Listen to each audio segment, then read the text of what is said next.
Un nouveau groupe parlementaire à l'Assemblée nationale, UPC Renouveau démocratique, c'est le groupe parlementaire qui vient d'être créé par les 13 députés démissionnaires du groupe parlementaire UPC, mais qui reste député du parti. On en sait davantage dans ce journal. Et puis l'accord sur le programme nucléaire iranien est-il compromis avec l'arrivée de Donald Trump au pouvoir? C'est la question qui se pose quand on sait la position du président américain sur la question et au moment où le prix Nobel de la paix est attribué à l'ICAN qui milite contre le développement des armes nucléaires. L'Institut international d'ingénierie de l'eau et de l'environnement a un nouveau directeur général. Depuis le mois d'août dernier, le docteur Madi Kwanda, élu par le conseil d'administration à la tête des DSIE, est notre invité pour nous parler des ambitions pour les DSIE. Bonjour Monsieur Kwanda. Bienvenue sur le plateau du Midi Magazine. C'est donc le menu du Midi Magazine. Bonjour à tous. Merci de suivre les informations de la mi-journée. Un excellent appétit si vous êtes à table. Et nous ouvrons ce journal par les nouvelles des chantiers du 11 décembre à Gawa avec le ministre en charge de l'Habitat. Dieudonné Maurice Bonané est plutôt confiant quant à la livraison des ouvrages dans les délais impartis. Il livre ses impressions après avoir fait le tour des infrastructures principales que sont les logements, la place de la Nation ou encore la salle polyvalente. Ensuite, le compte-rendu de la visite avec Oumarou Sagnon et Issa Kanana. Le ministre de l'Urbanisme et de l'Habitat, de nouveau sur les chantiers du 11 décembre Gawa 2017. De la place de la Nation au nouveau marché, en passant par l'auberge de l'appelé du SND, la gare routière, bref, Maurice Dieudonné Bonané se dit satisfait du taux d'exécution des travaux. Les chantiers les plus en retard sont au niveau bon. Il y a des chantiers qui sont au niveau excellent. C'est pour vous dire que nous serons fin prêts pour le 11 décembre 2017. Vous avez vu les travaux, non seulement bien faits, mais faits dans les délais. Et comme vous l'avez constaté, tous les logements sont en pierre taillée. Ce qui a permis d'injecter dans l'économie locale des centaines de millions. Si la salle polyvalente est à un niveau d'exécution moyen, sur le site de construction des logements à Tonka, tout comme à la base canadienne, certaines maisons sont au niveau de toulage, d'autres sont à la phase de finition. Vous avez pu regarder un peu, ce sont en finition, c'est des carreaux peintus. Et nous pensons que nous allons livrer les logements là au plus tard, fin novembre. Je le passe IMO, peinture, tout y compris. Nous n'aurons pas de problème. Nous sommes très satisfaits d'avoir les encouragements au lieu de la construction et ça nous donne des efforts, dédoubler d'efforts encore pour pouvoir produire des bâtiments de qualité pour livrer à nos compatriotes. Faire de la célébration de la fête du 11 décembre 2017 une réussite, c'est l'invite donc que le ministre de l'Urbanisme et de l'Habitat lance aux habitants de Gawa et à l'ensemble de la population du Sud-Ouest. Mieux vaut tard que jamais, dit-on. Voici les jeunes inscrits depuis 2013 au programme de formation en entrepreneuriat qui bénéficient enfin de cette formation à Bobo-Dioulasso. Plus de 2000 jeunes sont venus de toutes les régions de Burkina Faso pour améliorer leurs connaissances dans les techniques de l'auto-emploi. Hassan Gourabou, Karim Sissi. C'est le bout du tunnel pour Alimata Sanou. Elle fait partie de ces jeunes qui, depuis 2013, se sont inscrits pour le programme de formation en entrepreneuriat. Je me suis inscrite depuis 2013. Je n'avais pas espoir d'avoir accès à cette formation cette année. Après cette formation, je suis très contente car j'ai appris beaucoup. Tout comme Alimata Sanou, 2203 autres jeunes ont pris part à cette session de formation de 2017. Et pour le ministère de la Jeunesse, de la Formation et de l'Insertion professionnelle, c'est une dette qui a été ainsi payé. Nous avons été effectivement amenés à organiser ces sessions pour rattraper, donc pour rendre justice à ces jeunes qui ont payé, parce que ce qu'il faut dire c'est que les jeunes payent 2500 pour participer à la formation. Et ces jeunes ont payé depuis 2013, depuis 2015, ils n'ont pas pu bénéficier. Donc nous pensons qu'aujourd'hui, nous sommes soulagés parce que nous avons rendu justice effectivement à des jeunes qui n'attendaient que ça.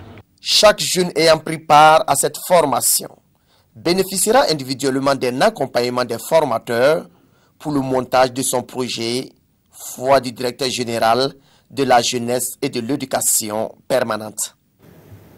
On en vient maintenant à la page entretien de notre journal et nous recevons ce matin le directeur général de l'Institut international d'ingénierie de l'eau et de l'environnement, le docteur Madi Ouedraogo, venu nous parler des DESIeux et des ambitions pour la structure. Bonjour et bienvenue encore sur le plateau du Midi Magazine. Alors, avant toute chose, docteur, peut-être que vous allez nous présenter les DESIeux. Qu'est-ce que les DESIeux finalement?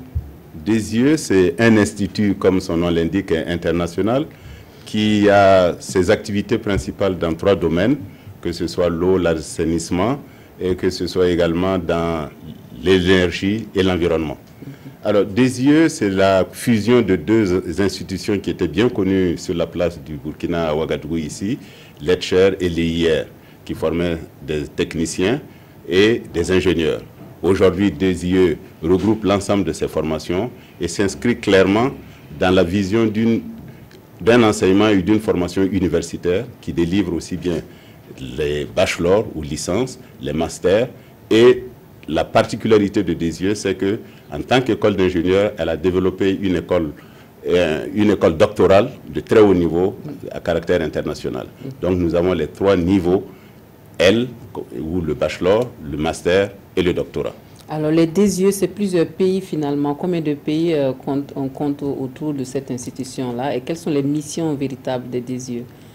À ce jour, je pense qu'il y a 16 pays qui composent les pays fondateurs de DESIeux et qui ont mis ensemble leurs moyens, a priori, pour développer un enseignement de très haut niveau de qualité, pour permettre à l'Afrique de disposer à un lieu donné et une plateforme de formation, j'allais dire, très innovante pour répondre aux défis du développement. Alors, les DESIeux ont traversé une crise assez importante. Où est-ce qu'on en est aujourd'hui? Est-ce que la crise est vraiment derrière nous? Alors, on parle beaucoup de la crise de DESIeux. J'ai la chance d'arriver à un moment où cela s'apaise. Cette crise, dire qu'elle est derrière nous, peut-être pas quand même, parce que nous avons 2 niveaux de crise. Une crise sociale que traversent toutes les organisations qui vivent et une crise financière pour laquelle, effectivement, des éléments d'effort restent à fournir. Okay. Mais à ce jour, je crois que les fondamentaux de DESIeux sont solides.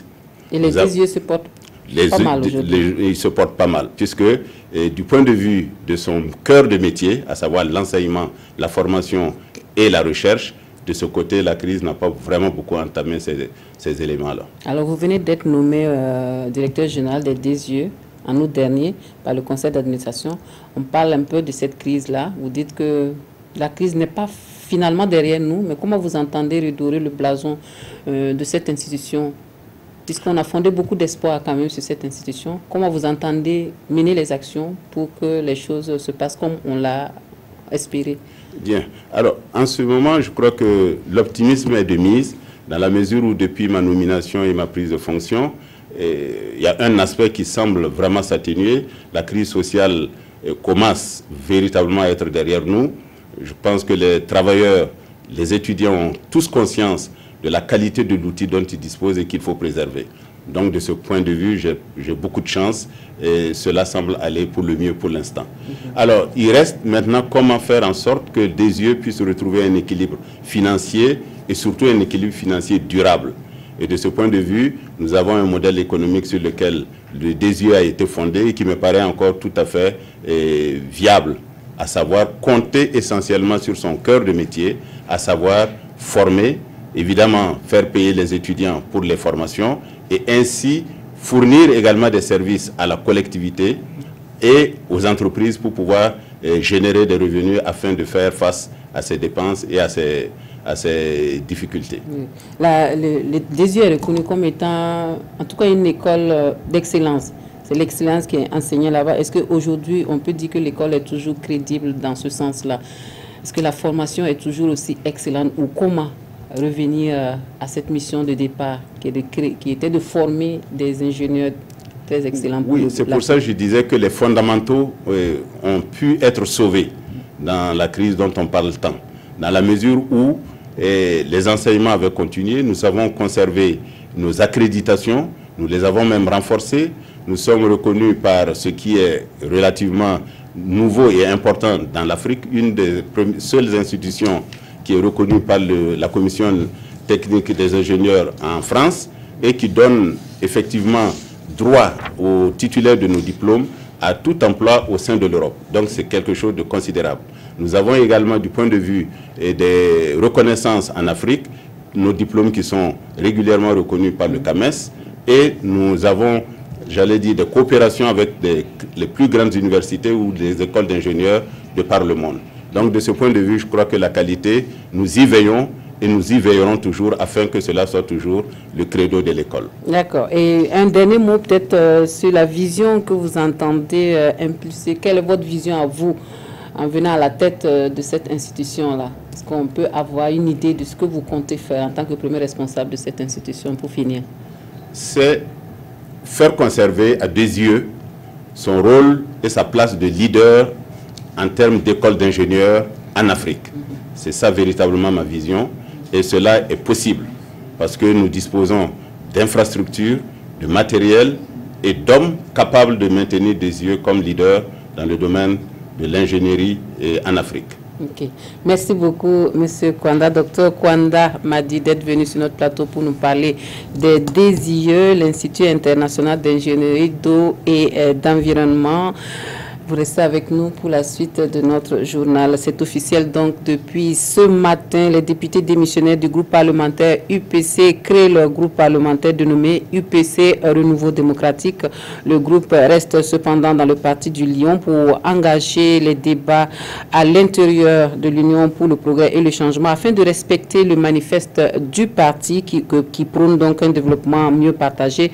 Les responsables du nouveau groupe parlementaire donnent des explications à la presse en présence de Konsun Koulibaly et Nyarki Teda. Ce n'est plus un secret pour personne. Le député Daouda Semboro et 12 autres quittent le groupe parlementaire UPC pour former un autre du même parti. Ils s'identifient groupe parlementaire UPC Renouveau démocratique. La création de ce groupe peut se justifier par plusieurs raisons. L'absence de liberté de pensée et d'expression du député. L'absence de liberté de vote du député conformément aux dispositions de l'article 85.3 de la Constitution. L'absence d'équité dans le traitement des députés et parfois le manque d'égard pour certains.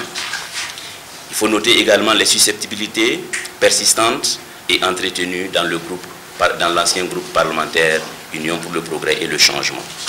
Et ce n'est pas tout. Que ne fut pas notre surprise et notre indignation de lire dans un organe de presse les qualificatifs infamants et déshonorants collés au nom de certains d'entre nous, les associant à un vaste complot de création d'un grand parti de gauche et ou d'une coalition pour soutenir Feu Salifou Diallo contre le président Roch-Marc Christian Kaboré. Face au mutisme du parti, puis aux multiples tentatives de banalisation de l'affaire, ses camarades ont dû lui adresser une interpellation. Il change de groupe parlementaire certes, mais il demeure dans le parti du Lion, principal parti d'opposition au Burkina. Nous sommes des députés de l'Union pour le progrès et le changement, UPC. L'UPC est et reste notre parti. Nous réitérons que le contrat signé avec notre peuple sera respecté. Nous ne trahirons jamais, au grand jamais, l'engagement solennel que nous avons pris de défendre résolument les intérêts, les seuls intérêts de la patrie, de notre patrie. Il reste à l'UPC pour engager le débat à l'intérieur du parti, ont-ils dit. À travers cet acte, Daouda Semboro et les siens veulent marquer l'histoire et non être marqués par l'histoire. En outre, ils dénoncent les actes de violence qui sont perpétrés au domicile de certains, gardés actuellement sous haute surveillance policière, et disent être ouverts au dialogue. Pour eux, l'UPC a deux groupes. Il appartient désormais au chef du parti d'être au-dessus de la mêlée. Et le bureau politique national de l'Union pour le progrès et le changement réagit à la nouvelle de la création de ce groupe parlementaire UPC-RD. Le deuxième porte-parole de l'UPC s'exprime sur la question des précisions avec Frédéric Etienne Bassenga. Le bureau politique national de l'Union pour le progrès et le changement donne sa version des faits dans l'affaire des députés démissionnaires du groupe parlementaire de l'UPC. Selon Moussa Zerbo, deuxième porte-parole de l'UPC, tout serait parti d'une parution du journal Courrier Confidentiel. Ce journal stipulait que des députés UPC avaient pactisé avec l'ancien président de l'Assemblée nationale pour la création d'un nouveau parti. Et selon toujours le bureau politique, pour les démissionnaires, il fallait que le parti les innocents. Nous estimons qu'il leur revenait, selon la direction du parti, de venir dès la parution de l'élément. Vous venez au sein de votre parti apporter un démenti formel, ou le cas échéant, vous vous adressez à la presse qui vous a cité nommément pour apporter un démenti. Mais au lieu de cela, nos camarades ont estimé qu'il revenait au parti de les innocenter, de faire des déclarations. Ce que nous avons trouvé quand même assez contradictoire. Et c'est pour cela, dans un courrier daté du 19 septembre, le président du parti a pris l'initiative, après qu'ils aient écrit au président pour manifester leur mécontentement quant au mutisme du parti, ce qu'ils appellent mutisme. Et le président a répondu tout simplement qu'ils prennent immédiatement en contact avec la direction du parti pour apporter un démenti. Et deuxième élément qu'ils devraient faire, le même jour que le document est paru là, qu'ils agissent rapidement et qu'ils repartent à leur base pour les rassurer, pour dire qu'en réalité l'écrit, il n'en était rien. Et face à cette situation, le parti même a pris l'engagement et la responsabilité de dépêcher 2 personnes pour les rencontrer et échanger avec eux. Il s'agit notamment du vice-président Sanou Amadou et du secrétaire général du parti pour les écouter. Ce qui, à notre sens, ne devrait même pas être le cas. C'est vous qui avez été cité par un journal. Est-ce que vous pensez qu'un parti gagnerait à donner des noms, pas des moindres? Pour le deuxième porte-parole de l'UPC, ces démissions sont la manifestation d'une tentative de déstabilisation du parti. Le groupe parlementaire est un instrument pour nous que nous estimons être un cadre d'expression au niveau de l'Assemblée qui véhicule un peu les idées du parti. Un deuxième groupe parlementaire, sur quelle base? Si c'est sur la base du mécontentement, il y a les instances du parti. En interne, ça peut faire l'objet de discussions. Quel lien peut-on faire entre un élément paru dans le journal et la création d'un deuxième groupe parlementaire? Encore que ces 13 personnes ne sont pas toutes citées dans le journal. Manifestement, il y a un cerveau qui a pactisé justement avec l'ex-PAN dans le seul but de nuire et de porter préjudice à l'UPC. Je vais parler ici du président du groupe parlementaire. Lorsqu'il incrimine... Le bureau politique national de l'UPC annonce une conférence de presse pour demain où plus de détails seront donnés à l'opinion publique. Autre point de l'actualité, les travailleurs de Winner Industries qui appellent le gouvernement au secours pour les faire sortir de la situation dans laquelle ils se trouvent en ce moment. Ils n'ont plus de salaire depuis plus d'1 an maintenant, et cela malgré les différentes interpellations. Une assemblée générale a eu lieu sur la situation et le dernier recours pour sortir de la crise sociale qui perdure reste le gouvernement. Des précisions avec Karim Sissé. Winner Industries, la seule unité de fabrique de piles du Burkina Faso, située à Boubou-Dioulasso, continue de sombrer dans la crise. Et cela fait actuellement 16 mois que ces travailleurs sont sans salaire. Une situation qu'ils vivent difficilement, surtout en ces périodes de rentrée scolaire. Déjà, même quand le salaire est payé régulièrement, c'est pas simple, à forcerie, 16 mois sans salaire. Ça ne saurait s'expliquer. Il y a des travailleurs qui aujourd'hui n'arrivent plus à scolariser leurs enfants et eux-mêmes ont des difficultés même pour se nourrir.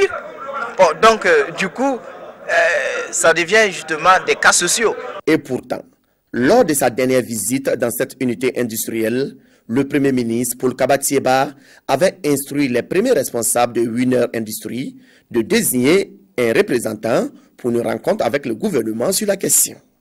Mais jusque-là, rien à signaler, selon les travailleurs. Aujourd'hui, nous sommes complètement étonnés comment tout un gouvernement, à travers les plus hautes autorités, vont demander à des actionnaires, effectivement, de déterminer une personne avec qui ils vont discuter parce que, effectivement, l'entreprise doit même à l'État plus de 800 millions de francs CFA et en dehors justement des 800 millions là, il y a aussi des dettes sociales effectivement, qui sont là. Donc il est inadmissible que l'État aujourd'hui ne puisse pas prendre les rênes de la situation pour effectivement en finir avec le problème. Ce que les travailleurs de Winer Industries réclament actuellement, c'est juste le paiement de leurs arriérés des salaires et éventuellement de leurs droits. Si aujourd'hui, manifestement, les actionnaires ne veulent plus continuer l'activité, nous ne pouvons pas les forcer la main, mais nous demandons tout simplement nos arriérés de salaire et éventuellement nos droits. Ce n'est pas plus compliqué que ça, c'est ce que nous demandons. Nous ne demandons pas à rester dans l'entreprise, coûte que coûte, vaille que vaille. Au cours de cette rencontre, les délégués syndicaux et les chefs du personnel de Winer Industries demandent une fois de plus aux travailleurs de maintenir le cap dans la lutte pour de meilleures conditions de vie et de travail.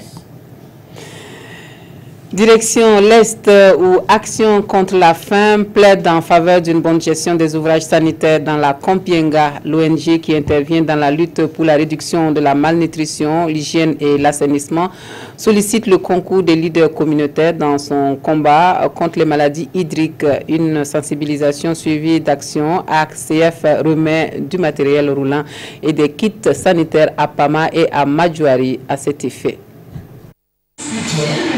Une projection cinématographique pour interpeller la population sur les enjeux de la malnutrition et les maladies hydriques dans la province de la Kompienga.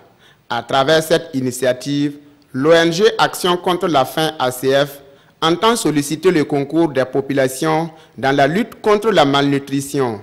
Et cela passe par une bonne gestion des ouvrages d'eau, d'hygiène et assainissement. Nous avons eu à faire des réalisations de forage, des réalisations de latrines, VIP même, et d'autres choses. Ces choses ayant été mises à la disposition des formations sanitaires, il nous fallait revenir et nous asseoir avec les différents partenaires et avec les acteurs pour nous entendre sur les modalités d'utilisation. À cet atelier, leaders communautaires, agents de santé et autorités de la Kompienga se sont familiarisés avec les mécanismes à mettre en œuvre pour lutter contre la malnutrition et les maladies liées au manque d'eau potable, d'hygiène et assainissement. Le rôle de l'administration, c'est de sensibiliser les bénéficiaires pour un bon usage. Pour lutter contre la faim, il faut être assaini par l'eau et chaud. Sans eau, sans l'hygiène, il y aura beaucoup de maux. Notre rôle, c'est aider les CSPS de nos villages dans la gestion des ouvrages. Cet atelier de plaidoyer vient renforcer notre capacité dans la gestion des ouvrages d'eau et assainissement afin de lutter contre les maladies. Les communes de la province et le district sanitaire de Pama ont bénéficié d'un don de matériel roulant et des équipements pour le lavage des mains. À l'étranger, l'accord sur le programme nucléaire iranien, pomme de discorde entre les États-Unis et l'Iran. Donald Trump n'est pas dans la même logique que son prédécesseur et menace de ne pas certifier l'accord devant le Congrès, surtout après le prix Nobel de la paix attribué à Ali Khan. Faire machine arrière, c'est hors de question pour Téhéran. Pour le président iranien Hassan Rouhani, impossible de revenir sur l'accord conclu en juillet 2015 au sujet de son programme nucléaire. C'est pourtant ce que souhaite son homologue américain Donald Trump, qui brandit la menace de ne pas certifier l'accord devant le Congrès. Personne ne peut rompre un rapport conclu, pas même Donald Trump ni ses successeurs. Ces concessions sont irréversibles. Pendant sa campagne électorale, sa position vis-à-vis de l'Iran est restée immuable. Zéro tolérance à l'égard du régime des mollahs et de son programme nucléaire. Une promesse de campagne que Donald Trump souhaite appliquer quelques heures après l'attribution du Nobel de la paix à une ONG de lutte contre le développement des armes nucléaires. Et puis les Rohingyas qui fuient les exactions en Birmanie se retrouvent dans une situation d'urgence sanitaire. Les camps de fortune qui accueillent les réfugiés au Bangladesh offrent un scénario de catastrophe humanitaire qui se joue à ces endroits. Pendant ce temps, l'on tente de trouver une trêve en Birmanie. Les activistes Rohingyas se disent prêts au dialogue avec l'armée birmane alors que leur cessez-le-feu s'achève ce lundi. Une trêve unilatérale pour offrir un accès aux ONG dans l'état Rakhine, mais les réfugiés continuent de fuir chaque jour au Bangladesh dans des camps où la situation devient de plus en plus critique et où il manque de tout. Nous avons traversé la frontière avant-hier et l'armée bangladaise nous a emmenés ici en camion hier. On n'a toujours pas de nourriture, nous en attendons. Nous avons faim. Ils nous tuent parce que nous sommes des Rohingyas. En Birmanie, on nous dit vous n'êtes pas des Rohingyas, vous êtes des Bengalis. Quand on vient au Bangladesh, on nous dit qu'on est des Rohingyas. Au Myanmar, on est des Bengalis. Alors où va-t-on? Il n'y a pas de place pour nous. Les autorités du Bangladesh voudraient étendre le camp de Kutupalong de 500 000 places alors que 300 000 réfugiés s'y entassent déjà. Un scénario qui inquiète les représentants de l'ONU en raison du risque d'épidémie. Sport pour finir, un mot sur la rencontre étalon du Burkina Faso Bafana Bafana à Johannesburg qui s'est soldée par une défaite du 11 burkinabé. À l'issue du match, quelques acteurs se prononcent. Au micro de Mathias Trabou et Jérôme Tiendrebego. C'est 45 minutes anormales pour le Burkina Faso. On a rentré le match à perdre. 1 minute et 15 secondes, on a souffert. Et quand j'ai changé pour avoir autre philosophie de jeu, quand j'ai fait rentrer à la petite bassin, je pense à 31 minutes, 3 minutes après, on a souffert le deuxième but. Donc tout est mal aujourd'hui pour cette équipe, tout a tombé sur nous. Il faut accepter que l'Afrique, il a beaucoup joué, il a beaucoup mérité. Je ne sais pas ce premier but, c'est but ou non, je ne sais pas. S'il n'est pas but, peut-être aussi, on va demander à la FIFA de rejouer le match, parce qu'on a le droit aussi comme les autres. Mais si c'est but, il faut féliciter les Sud-Afrique. Un grand match, catastrophe, 45 minutes pour Burkina, il n'a pas haute histoire. L'histoire, c'est ça, c'est une équipe qui a été meilleure qu'autre équipe. On a mal commencé le match et tout le monde s'est démobilisé. Je pense qu'offensivement, il y avait des choses à faire. Il fallait qu'on s'applique encore plus pour aussi la dernière place. Et c'est collectivement qu'on a sombré. Et après, en deuxième mi-temps, on a essayé de réagir. On a produit du jeu. Voilà, malheureusement, ça n'a pas suffi. Tu perds 3-0 à la mi-temps. C'est pas du tout évident de revenir au score. Mais je pense que l'état d'esprit de la deuxième mi-temps, il faut retenir ça. Et puis jouer le dernier match à fond et espérer maintenant quelques miracles pour pouvoir se qualifier. Parce que là, la balle n'est plus dans notre camp. Maintenant, on n'a plus notre destin en main. Mais voilà, on va jouer les derniers matchs à fond. La force aujourd'hui de l'équipe d'Afrique du Sud, ça a été de jouer entre les lignes, très rapidement, justement, avec Persito, il le souligne. Donc voilà, il y a eu beaucoup de mouvements en attaque, c'est ce qui a permis de mettre en danger la défense burkinabèse. Et oui, et concernant la titularisation de ces joueurs sur les 2 matchs, la double confrontation contre le Cap-Vert, ils ne regrettent pas de ne pas les avoir titularisés parce qu'ils pensent que le match était différent et donc que la tactique devait être différente. À la fin des actualités de la mi-journée, merci de nous avoir reçus chez vous. Toute l'équipe du 13h se joint à moi pour vous souhaiter une très bonne journée dominicale.